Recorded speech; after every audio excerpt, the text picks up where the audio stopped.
Bonjour tout le monde, vous allez bien? Parfait.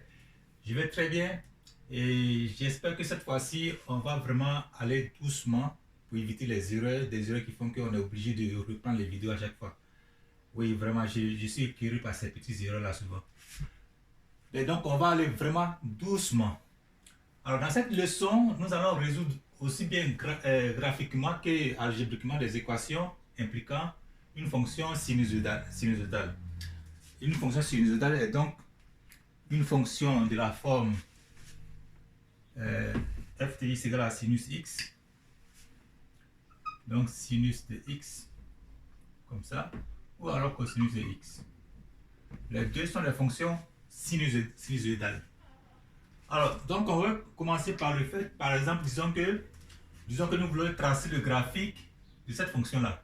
F de x égale à 2 fois sinus 3, parenthèse x moins pi sur 3, parenthèse moins 1. Ok? Nous voulons donc tracer le graphique de cette fonction-là. Alors, donc, tracer le graphique, ça veut dire que on a besoin de certaines informations.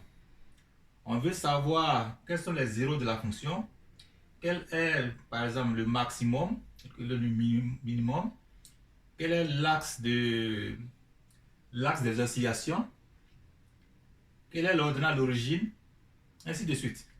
Donc tout ça, on doit pouvoir les déterminer algébriquement. Et comme je dis vraiment, on va aller pas à pas pour ne même pas se tromper là. Alors, on commence par déterminer ce qu'on appelle le point d'inflexion, que j'avais expliqué dans le cours comme étant le point d'inflexion. Le point d'inflexion, c'est le point HK. C'est-à-dire, pour les fonctions sinus, le point à partir duquel on peut commencer à compter, on peut commencer à déterminer donc la période de la fonction. Donc ça s'appelle HK. Ok? Donc le point HK dans notre fonction ici, bon, comme je dis, on va aller vraiment pas à pas. Ça c'est la forme canonique et le 2 c'est le A, le B c'est le 3 ici, le H c'est pi sur 3 et puis le K c'est moins 1. Donc le point HK c'est pi sur 3 et moins 1. On est d'accord? Ça on doit déterminer ça, on doit savoir ça en tête. Ensuite, il faut déterminer l'équation de l'axe des oscillations, de l'oscillation. C'est y égale à k. K égale à moins 1 ici. K égale à moins 1. Donc, notre fonction de l'axe des oscillations, c'est y égale à moins 1. On est d'accord? Ensuite, la période. La période, c'est donc, par définition, c'est 2pi divisé par valeur absolue de b. Le b, il est positif, donc sa valeur absolue, c'est 3, forcément. Alors donc la période, ça fait 2pi sur 3. Ok, ça c'est la période de la fonction. Ok. Ensuite, le maximum. Comme je l'ai dit, il faut déterminer le maximum aussi. Le minimum. Donc tout ça, on va faire ajuster un peu pour que tout sorte. Alors, il faut déterminer le maximum. Le maximum par définition, c'est K plus valeur absolue de A. Le A, c'est 2. Donc, K moins 1. Moins 1 plus 2, ça fait 1. OK? Le minimum, c'est K moins valeur absolue de A. Ça fait K moins 1 moins le 2. Donc, ça fait moins 3. Alors, maximum 1 et minimum moins 3. D'accord? Ensuite, il faut déterminer la croissance. Il faut avoir une idée de la croissance, c'est-à-dire le point à partir duquel la fonction est croissante. Dans les fonctions sinusoïdales, dans la fonction sinus, comme on l'a vu dans le cours, la fonction à la forme canonique, la fonction sinus à la forme canonique, vous avez aussi cela sur votre fiche de soutien. Donc on détermine la croissance à travers le signe du produit A fois B. Le A c'est 2, le B c'est 3. A fois 2 ça fait 6, 2 fois 2 ça fait 6, donc 6 est supérieur à 0. Ça veut dire que la fonction est croissante après le point d'inflexion, après HK.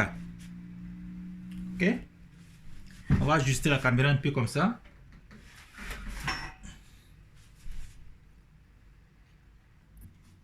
Alors, comme je disais, dans la fonction sinus, en ce qui concerne la fonction sinus, sous sa forme canonique, on détermine la croissance à travers le signe du produit A fois B, c'est-à-dire le A fois B. Ici, notre A, c'est 2, B, c'est 3, comme je l'ai montré tout à l'heure là. Donc, 2 fois 3, ça fait 6, ce qui est supérieur à 0. Ça veut dire que la fonction est on a une croissance après le point d'inflexion, après le HK. Tout à l'heure, quand on va dessiner, on va voir facilement. Ensuite, c'est aussi bon pour nous de déterminer l'ordonnée à l'origine.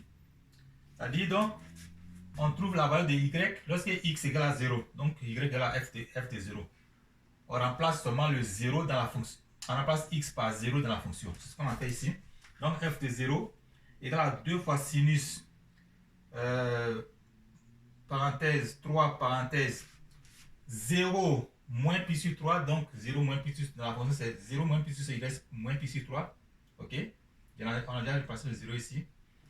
Et donc, ça nous fait 2 fois sinus 3 fois pi, 3 fois moins pi sur 3. Donc, c'est comme moins 3 fois pi sur 3. Il reste seulement moins pi. Parce que le 3 et le moins 3 se divisent là. Enfin, je vais prendre un stylo. Donc, ici, on voit que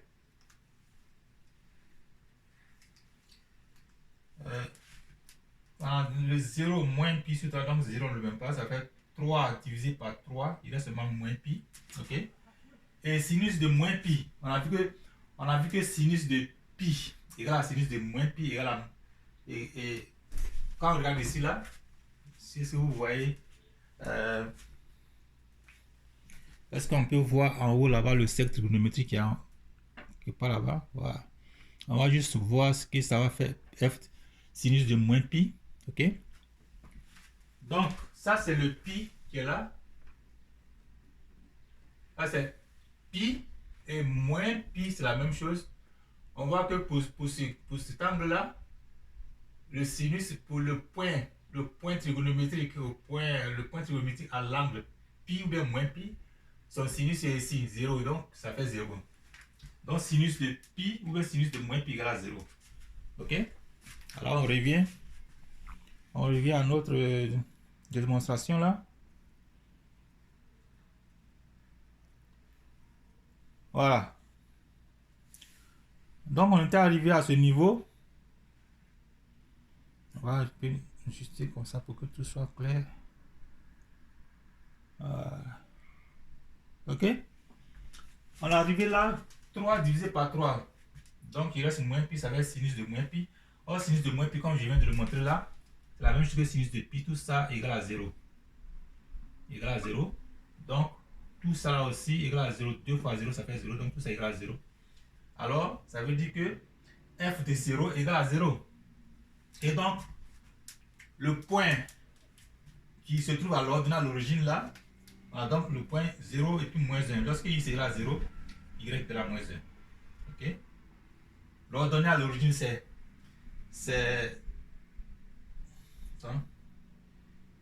si c'est 0, f de 0, on a oublié le moins 1 ici parce que la fonction contient le moins 1 là.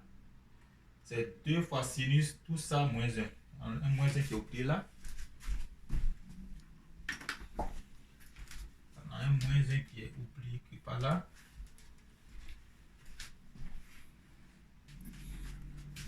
Alors, comme on le voit dans la fonction d'origine là, on a un moins 1 qui est là. Donc, le cas est moins 1. Vous voyez? 2 fois sinus, tout ça moins 1. Le cas égale à moins 1. Il ne fallait pas l'oublier en bas ici là. Et donc, on revient à notre démonstration. Ok?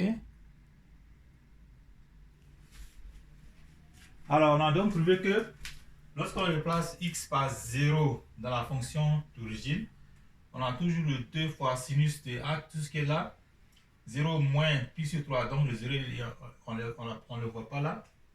Mais il y a donc 3 divisé par moins 3, et puis il me reste moins pi. Alors, tout ça, ça fait 2 sinus de moins pi. Sinus de moins pi, moins 1. Sinus de moins pi, on l'a montré tout à l'heure, c'est égal à sinus de pi égale à 0. Donc, 2 fois tout ça, ça fait 0. Et il nous reste notre moins 1 qui est là, le K est toujours là, moins 1. Donc f de 0 égale à moins 1, n'est-ce pas? Alors on a donc ce point là, lorsque x égale à 0, y égale à moins 1. On est d'accord? Lorsque x égale à 0, y égale à moins 1. Ok, on a fini ça. On va trouver maintenant les zéros de la fonction. Ok, on va trouver les zéros de la fonction. Et je vais juste passer de l'autre côté là-bas pour que ce soit clair. Voilà. Ok. Alors, pour trouver les zéros de la fonction, on résout simplement l'équation f de x égale à 0. Ok. Donc, pour trouver les zéros, on résout l'équation f de x égale à 0. Voici f de x, 2 fois sinus, tout ça, égale à 0. Donc, ça veut dire que 2 fois sinus, tout ça égale à 1. Voici c'était moins 1 égale à 0 là. Ok. Donc, j'ai juste placé que 2 fois sinus tout ça là égale à 1. Parce que c'était 2 fois sinus tout ça moins 1 égale à 0 ou alors 2 fois sinus tout ça égale à 1. On est d'accord? Maintenant, deuxième étape, il divise par 2. Il divise à gauche et à droite par 2. Je vais juste isoler cette partie-là. Tout ça là, je vais isoler ça. Donc, je dois diviser, pour enlever le 2, je dois diviser à gauche et à droite par 2. Donc, finalement, ce que je cherchais là, je l'ai trouvé là. Ok? Ok. Donc, égal à 1 demi. Et maintenant, on prend, c'est là qu'il ne faut pas faire d'erreur. On prend simplement son, comment on appelle ça? On prend simplement son cercle trigonométrique. On prend ça simplement. Arrivé à ce niveau-là, quand on a trouvé sinus de quelque chose là égal à 1 demi, on prend son cercle trigonométrique, on regarde attentivement et on voit, on détermine le point pour lequel la fonction est la fonction qui est donnée là était son argument, enfin son sinus est égal à 1 demi. Ok? Alors 1 demi c'est juste la moitié de 1. Vas-y, 1 demi qui est là. Ok? Et tout ça c'est 1. Ok? Et quand on regarde sur le cercle trigonométrique, on se rend compte que le 1 demi là, c'est pourquoi c'est le sinus de 30 degrés. 30 degrés, ça équivaut à pi sur 6. Ok? Donc, ça fait 30 degrés ici. Ça, c'est à pi sur 6. Le point P.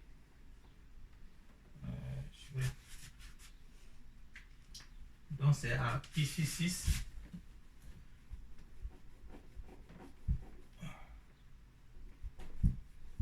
Ah. Donc, ici, là, je mets carrément, il fait comme ça, pi sur 6. Ok? Donc, le sinus, les valeurs des sinus, ça sont sur l'axe des ordonnées. Ok? Donc, sinus de quelque chose égale à 1 demi. Alors, on regarde sur notre cercle trigonométrique, on voit que ça équivaut à l'angle pi sur 6. C'est un qui est là, là. Là, c'est l'angle pi sur 6. Ok? Ça fait 30 degrés. Pi sur 6 fait 30 degrés. Ok? Et ce n'est pas seulement cet angle-là. Il y a aussi son homologue. Ou alors, l'angle remarquable qu'on obtient à partir de cet angle-là. Et comme je l'ai montré dans la théorie là, la première leçon, si on a pi sur 6, si on a alpha ici, l'angle remarquable qui est de cet angle-là alpha par rapport à l'axe des ordonnées, et alors, eh bien c'est pi moins pi 6, pi moins alpha. Ok? Donc pi moins pi sur 6. Alors, pi moins pi sur 6, ça fait 5 pi sur 6. Ok? Si vous voulez, si je fais pi moins pi sur 6, ça fait donc pi égale à pi divisé par 1. Donc, au milieu du matin, ça fait 6 fois pi moins pi, ça fait 5 pi sur 6. D'accord? Ça fait 5 pi sur 6. Donc, on obtient que soit on revient à notre résolution là, notre solution. Si on a donc sinus de tout ça là égal à 1,5, c'est que l'argument qui est là, c'est que lui là, l'argument est égal à pi sur 6 plus n pi sur 2. N pi sur 2 là, je vais vous expliquer pourquoi il faut faire ça. N pi sur 2 parce que si je suis à pi sur 6 là, si je suis à pi sur 6, comme l'indique comme on peut le voir sur le cercle trigonométrique, si je suis à pi sur 6 et que je fais un tour complet, j'aboutis à la même position, même si c'est un angle différent, peu importe combien de fois. Donc c'est pour ça qu'on ajoute le n fois 2pi, parce que la période d'une fonction trigonométrique c'est 2pi. Ok? Alors, est-ce que tout se voit dans la caméra? Je vais juste contrôler.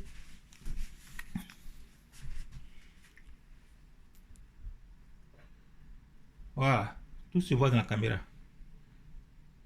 Ok?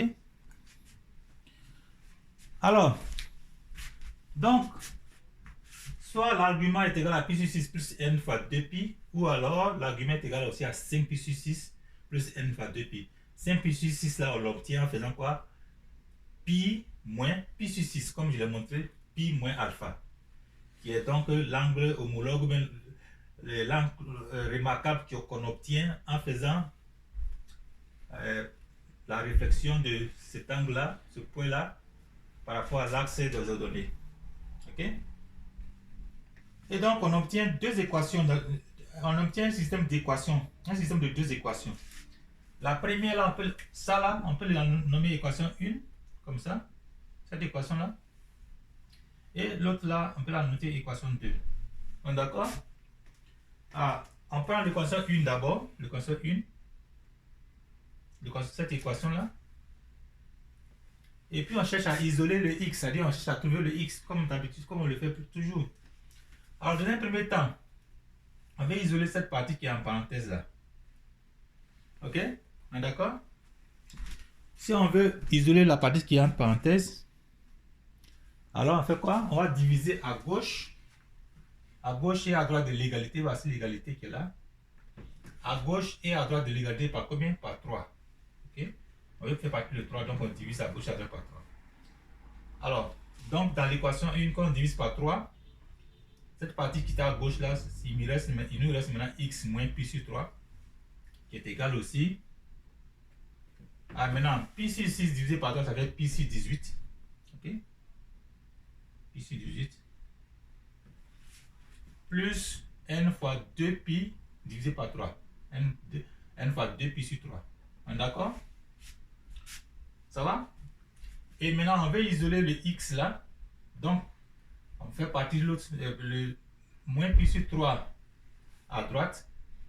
Ou alors, on ajoute pi sur 3 à gauche et à droite. C'est la même chose. Pour éliminer le moins pi sur 3, on ajoute le contraire de moins pi sur 3 à gauche et à droite. C'est-à-dire plus pi sur 3 à gauche et à droite. Ok? Et quand on le fait, il nous reste à gauche, il nous reste x égale à pi sur 3 maintenant qui est passé de l'autre côté. Pi sur 3 plus pi sur 18 plus n fois 2 pi sur 3. D'accord? Et là, ça là, on réduit ça au même dénominateur. Ok? Pi sur 3 plus pi sur 18. Le dénominateur commun c'est 18. Alors il nous faut multiplier le numérateur et le dénominateur du premier terme là par 6. Donc ça fait 6 pi sur 18 plus pi sur 18. Donc ça fait 7 pi sur 18 plus n fois 2 pi sur 3. Ok? Donc ça c'est la première, le premier zéro. Le premier zéro sur la forme générale. Donc le premier zéro, lorsque n égale à 0, c'est 7 pi sur 18. Alors, de la même façon, quand on prend le 2, l'équation 2 qui est là, l'équation 2, on suit les mêmes étapes là, c'est-à-dire d'abord, on isole cette partie en divisant à gauche et à droite par 3. Okay? Ensuite, on va isoler la partie qui est, on va isoler le x en faisant donc passer le moins pi sur 3 de l'autre côté. Exactement, j'ai fait de cette façon-là. Et donc, on obtient aussi l'autre 0 sous la forme générale égale à qui est donc x égale à 11 pi sur 18. Ok? C'est égal à 11 pi sur 18 plus n fois 2 pi. 2 pi sur 3. Ok? Alors, donc, on connaît, pour cette fonction-là, on connaît tous les deux zéros. Je vais les souligner là. Les deux zéros sont connus. C'est x égale à, c'est ça, ceux qui sont là. X égale à 7 pi sur 18 plus n fois 2 pi. Et x égale à 11 pi sur 18 plus n fois 2 pi. Là, ce sont les zéros de notre fonction qu'on a au départ. Alors, maintenant qu'on a tous ces renseignements-là, nous sommes maintenant mieux lotis pour pouvoir tracer le graphique. Et donc, c'est ce graphique-là que nous allons voir maintenant. On va tracer le graphique de la fonction qu'on vient juste d'étudier. Ok? Voilà, donc toutes ces étapes-là sont sur la fiche de soutien que vous avez reçue et aussi dans la théorie, dans la leçon que vous avez aussi sur Classroom là. Ok? Alors donc, on va maintenant tracer le graphique de cette fonction-là.